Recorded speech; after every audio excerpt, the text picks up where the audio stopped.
MicroC Pro for AVR. Primeiramente, precisamos criar um ambiente.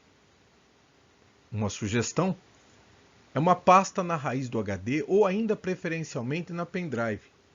E com o nome MicroC, facilite a sua vida. Procure colocar as coisas que você está estudando num lugar de fácil acesso. Colocar dentro de uma pasta que está dentro de outra pasta, que está dentro de outra pasta, que está dentro de outra pasta, não é recomendável nesse momento. Depois disso, abra o MicroC já instalado. Você vê a tela principal dele aqui. Ela é bastante simples. Eu vou dividir o corpo dela em 4 partes. Lá em cima onde nós temos os botões e os menus de comando. Aqui onde a gente administra os arquivos. Aqui as bibliotecas e alguns recursos. E finalmente aqui uma mensagem de troca com o usuário para ele saber o que está acontecendo. Vamos começar sobre os comandos. De todos os comandos que tem lá, os 4 ícones mais interessantes, aliás, dentre os 4, 3 que eu aprecio mais, são esses que você pode ver aqui. Este primeiro ícone, se você clicar neste botão, ele vai construir um programa a partir de um fonte em linguagem C. Ele só funciona quando você tem um projeto completo e um fonte em C para ser compilado. Aqui nós construímos e gravamos, ou seja, se você tiver uma placa conhecida, conectada, seja com um gravador ou não, porque existem 2 métodos de você fazer gravação. Você pode utilizar ICSP ou pode utilizar um gravador como tem o AVR BASF, por exemplo. Enfim, você tem opções disponíveis. E esse terceiro aqui é o seguinte, se você tiver um HX que você precise gravar, existe um local para você fazer esta gravação. Então, você pode pegar um HX que você obteve de outro lugar, de outro projeto, e utilizar o próprio MicroC for AVR para fazer esta gravação. Do menu lateral direito, o que chama muito a atenção são os espaços que ele tem. Então você tem lista de rotinas, projeto, gerenciador de projetos, tem aqui um exemplo do RS485 Master, né? Nós temos também o Project Explorer e o Library Manager. Vamos rapidamente pincelar cada um deles. Da árvore de projeto. Tudo que pertence ao projeto que se relacione a arquivos vai estar na árvore de projetos, ou Project Manager. Você pode ver vários elementos ali, como por exemplo, você tem aqui, vamos ver, eu tenho aqui o arquivo em fonte C para ser gravado, os arquivos de cabeçalho que são necessários, como algumas bibliotecas, alguma foto da placa que você pretende usar, os arquivos que você quer gravar na EEPROM, caso ela exista, entre outras coisas. As informações de projetos, os sistemas de desenvolvimento envolvidos, se é uma placa extra, nós a chamamos de extra board, nós precisamos apontar aqui. Normalmente não se precisa mexer nessas partes, a não ser que você esteja trabalhando com um projeto muito sofisticado, que requeira mais recursos do que o normal. A biblioteca já é interessante. Além destas que ele libera no Library Manager, ele ainda tem disponível algumas outras bibliotecas que você pode buscar dentro do próprio site da Microelectronic, que é a produtora deste software. De qualquer forma, para você habilitar alguma coisa aqui é muito simples. Basta você ticar aqui e ela fica ativa. E você pode usar, por exemplo, a biblioteca de conversão analógica digital ou qualquer uma das disponíveis. Agora nós vamos tratar das janelas auxiliares. É interessante, elas se referem às janelas que ficam na parte inferior da tela. As mensagens são bem simples nesse sentido, não tem muito para falar sobre eles. Na realidade, eu gostaria de chamar muito a atenção, eu quero que você veja bem aqui, ó. Na verdade, esta habilitação aqui dos erros, a habilitação das mensagens e das dicas. Ou seja, vai aparecer por escrito aqui tudo que porventura ele não concorde. Então, quando não compila, a indicação de um erro, por que aconteceu, em que linha aconteceu e o que pode ter acontecido. ele coloca isso nesse menu de mensagens. O Quick Converter também é muito interessante. Ele nos fornece um conversor bem sofisticado. Um conversor que trabalha com 8, 16 ou até 32 bits, sinalizado ou não, quer dizer, trabalha com números positivos e negativos, pode converter para decimal, hexadecimal, binário, caractere ou ainda mesmo trabalhar com pontos flutuantes. É esta parte aqui de baixo. Você também pode obter esses dados em binário ou em hexadecimal e em 3, 4 formatos de número em ponto flutuante. Ponto flutuante são todos aqueles números do tipo float em C que compõem números quebrados, 3 vezes 10 a menos 4, 0,17 e assim por diante. Fundamentalmente, a gente começa abrindo um projeto. O que significa isso daí? Bom, aqui é só um lembrete. Aqui você tem um lembrete da tela onde está. O que você tem? New Project, você vai criar um novo projeto. Open Project, você vai abrir um projeto já criado. Ou você ainda pode abrir alguns projetos que servem de exemplo. Um pouco abaixo ficam os mais recentes que você tem trabalhado. Depois que você diz que vai criar um novo projeto, ele vai te abrir esta tela. E ela é bem interessante por causa do seguinte. Você clicou em New Project e ele entendeu que você precisa informar algumas coisas para ele. Como você mesmo pode ver, ele quer saber qual o nome do projeto. Ele quer saber aonde está esse projeto. Qual é o microcontrolador. Qual é a frequência de processamento de dados. E aqui um item bem discreto, mas muito interessante. Ele quer saber se você pretende mexer nos fuzzy bits, que nós já conhecemos. Nós vamos discutir mais para frente, se você esquecer dele, aonde que ele vai aparecer. Mas vamos prosseguir por enquanto. O nome. Por favor, um nome bem simples. Não invente um nome com muitos caracteres. Lembre-se, toda vez que você escreve um nome ou um comando, você tem que repetidamente escrever esse nome. Então, por exemplo, vou trabalhar o meu projeto número 1, é só uma experiência, então vou chamar ele de 1. Não precisa mais do que isso. Onde ele está? Muito importante.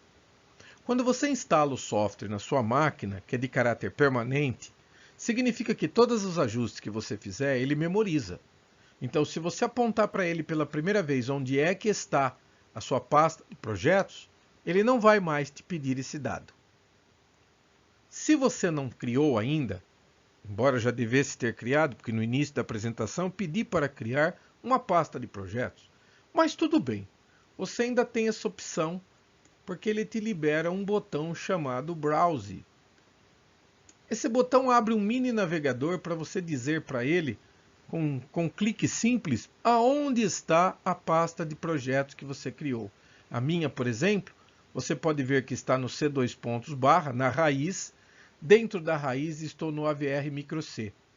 Uma curiosidade é que algumas pessoas estão acostumadas de forma errada a acreditar que o desktop é a raiz do HD. Não, não é. Muito pelo contrário, está bem distante. Você precisa criar alguma coisa no drive C, na raiz. Aliás, como eu sugeri, preferencialmente na pendrive, porque afinal, os computadores de mesa, os desktops, muito pouca gente tem condições de ter um no-break. Se falta energia, amnésia total e instantânea. A seleção do microcontrolador deve ser feita utilizando-se deste botão daqui, ó. Não é escrevendo, é procurando. Você vai lá e localiza ele. Aqui é para você colocar a frequência que você vai utilizar no teu projeto. Geralmente o correto é 16 MHz. Esse é um padrão de 10 MHz, eu não sei por que ele colocou aí. É muito incomum. 8 ou 16 MHz são muito mais comuns, mas isso não é tão importante assim. Feitas essas escolhas corretas, você vai para Next e ele te coloca nesta tela. A menos que você esteja trabalhando com uma equipe, se você simplesmente está fazendo um projeto monousuário, só você está projetando, essa tela é dispensável. Clique em Next. Finalmente você cai nesta página. ele está te dando duas opções bem elementares. Ou você quer que ele inclua todas as bibliotecas, e ele está dizendo que isso é padrão, ou você inclui nenhuma. Não, você vai optar por esta daqui. Você não vai incluir nenhuma. E termina o projeto. Lembre-se, o Finish está aqui embaixo.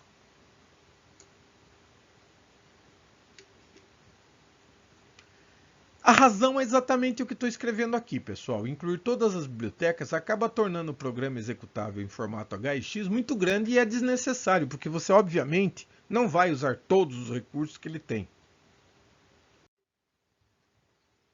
Quando você termina, pelo fato de você ter marcado que você quer utilizar os Fuzibits, estes são os Fuzibits padrão. Tudo bem? Eu, inclusive, vou deixar aqui alguns detalhes, mas você pode ver algumas coisas interessantes, pessoal. Eu costumo trabalhar com este daqui habilitado. Eu costumo trabalhar com os 16 MHz, que é uma boa velocidade de operação. Tem que se conferir isto. E estas opções, nós temos esta opção. Esta opção. Nós temos esta opção. Eu agradeceria se você começasse usando estas proporções. Por quê? O brownout, pessoal, é uma proteção contra a queda de energia. Se ele estiver trabalhando com 5 volts e cair abaixo de 4.3, ele entra num processo de autoproteção. O tamanho do boot flash section, por exemplo, o padrão é 2048 words, significa 4.096 bytes. Ele tem 4 KB de tamanho. É muito utilizado, por exemplo, pelo Arduino. O startup, pessoal, é um tempo de latência quando você liga o aparelho, ao invés de você pura e simplesmente já sair processando, ele aguarda um tempo chamado startup. Ele aguarda um tempo para que ocorra a estabilização da energia e ele possa processar. Nós vimos isso na aula de Fuzibit. Qualquer dúvida, recomendo assistir novamente a videoaula. O cristal de oscilação, pessoal, você tem que escolher esse modo daqui. Para frequências maiores do que 8 MHz, Slow Startup. Uma curiosidade é que quando você escolhe esta opção que eu estou mostrando aqui, automaticamente ele reajusta estes dois daqui, tá? Preste atenção que você vai observar. Ou seja, quando você disse isso aqui, o software automaticamente ajusta a sua escolha para um padrão melhor. Tá ok? Esses são os Fuzibits que nós já estudamos. Não convém nem conversar aqui sobre isso. Nós já temos um trabalho sobre isso. A gente vai se vendo. Aqui é o seguinte, quando ele completa todo esse procedimento, agora nós vamos entrar num procedimento interessante, que é o procedimento chamado a criação do código que deve ser colocado neste projeto. Ele abre esta tela para você e você escreve o seu código aqui em linguagem C. Você já disse o processador, as características dos Fuzibits e agora você está escrevendo o programa que ele vai gerenciar. Só que não raras vezes você precisa fazer uso de alguma biblioteca. Quero deixar bem claro que a biblioteca é uma opção. E eu repito, é uma boa opção. Principalmente para quem está começando. Porque a biblioteca resolve muitos problemas, ela libera para você os comandos em C necessários para você obter os resultados que você quer, sem necessariamente que você tenha que desenvolver um algoritmo para fazer aquilo. Por exemplo, conversão analógica a digital tem poucos comandos, ele facilitou a vida da gente. É um exemplo dessa aplicação. Basta que você clique nos quadradinhos onde você diz eu quero esta, eu quero aquela. Por exemplo, aqui as funções de teste de botão, ele já tem isso pronto.